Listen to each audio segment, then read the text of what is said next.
So I thank you very much, and some of the issues will come in the Q&A if there is. So I give it to Jacob if he's available now. Thank you. Jacob, are you available? I am available, very available. In 5 minutes, if you can talk as well as the dual citizenship, I would read. Thank you very much, Excellencies and the smart-friendly Ugandans on this in this meeting. Please, you are welcome to the Ministry of Internal Affairs for any service we have improved recently. I will talk about dual citizenship and the e-passport. Our services have been improving, and the public has shown that we are now able to serve the public with vigilance and integrity from the remarks that they've been passing on to us. I would like to thank the public for the kind remarks that they have been passing on social media and all platforms, calling us, calling our bosses. That is so kind of you, and we commit to serve you even more. Dual citizenship, we have different types of citizenship, but today I will talk about dual citizenship. And for one to apply, you go to the portal, because we have dual citizenship online, and you visit www.visas.immigration.go.ug, and then you'll find different types of citizenship. You choose dual citizenship. Now, dual citizenship means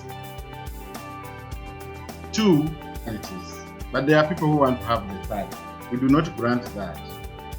The requirements for each category is found on that site. If you go to that site, you will be able to get the requirements of each of the types of citizenship that you need. But we have Ugandans who are indigenous. They can apply and pay $400. Then the non-Ugandans pay $1,500. Those who want to become Ugandans because they married Ugandans pay $100,000. But those who want to become dual citizens because they have stayed here and are registered, which takes 10 years, they pay $1,000. We have a process of digitization going on. We used to have those old citizenships certificates which were prone to forgery, and we are changing them. So those who have them are free, and they help us to create an electronic register and also digitize and have a register for citizens. The process is easy. You just log on www.visas.immigration.go.ug, and then you fill the form, you scan and attach your old certificate, and then come to immigration when you are around to digitize. This service will be, of course, sent also to missions with the time. Now, allow me to talk about e-passports. We started issuing e-passports about 2 years ago. It was actually 7th December 2018. And the commissioner has talked about the deadline extension. But to apply, you go to www.passports.go.ug, and then you will fill the form and get a PRN from URA, which you will visit the bank and pay. You use that PRN, you find when your details are in the bank. After that, you can do the scheduling. But this scheduling for people in the mission is now being done manually. You link up with your nearest embassy so that it gives you guidance on how to proceed, because we are yet to take machines to the missions. We have courier services which people don't want to use, but they are free for you. They are not free. There is a small fee of 10,000. Use them to avoid the encumbrance of using people at home and using agents taking us back to where we came from. We want someone to be able to do it himself, because they carry applications from the missions, bring them to Uganda, we work on them and send them back. The passport here takes 4 days for normal applications, And most mission people pay express. I don't know why, but they can also pay ordinary, which is 250, and we issue passports. The fees as follows. Ordinary passport is at 250,000. Service passport is 400. Diplomatic passport is at 500. There is a fine if you lose a passport or damage it. And then certification of pages is 30,000. And if you need express service is optional, but if you have time, you can just have ordinary. But express service is an additional 150,000. It's not mandatory.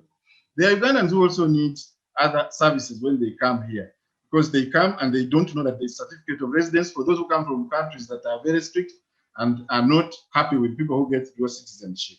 I have seen a number of Ugandans applying for certificate of residence. The fee is 500. And then people have children who come here to visit them, and they are not studying here, they are not doing anything. Those ones can, and the spouses, if they are just here accompanying you, can pay 200, and other dependents can pay 500. Now, there are things that we should note when we are applying for passports. There's a disclaimer you must agree. You also need to confirm correctness of your email, because we use it, and the telephone number. When we query your application, you are able to know.